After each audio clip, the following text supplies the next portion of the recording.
Good morning mga ka-taker. So magandang umaga po sa inyong lahat na imbag na agsapay amin kakabsat, kakaururat at tagarot. Papaliwanag ko po kung ano po ang disadvantage ng generic bogus na tangke sa paggamit kapag ito'y gagamitin. So simple lang mga ka-taker.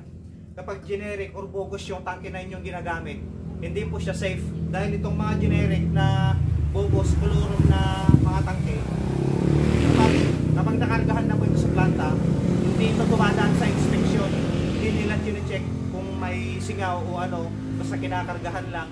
Tapos yung mga generic na ganito mga ka-taker, yung mga bogus na ganito na tangke, ay pwede nilang kargahan ng kulang-kulang. So hindi yan kompleto na 11 kilos, kaya hindi po siya safe. Tsaka yung mga ganitong tangke talaga ay prone sa accident na nangyayari sa loob ng bahay. Lalo na kapag ang halimbawa ang customer ay hindi naman niya alam yung kanyang ginagawa sa pag-check. So ayun, yun lamang po mga ka-taker. Please share this video para malaman po ng karamihan at para maging safe po. So ang kunin niyo po mga ka-taker, ang advice ko po ay kumuha po kayo ng mga branded, legal, may permit, may mga papel sa Department of Energy ng mga tangke. Yun lamang po, maraming salamat po. Take care po.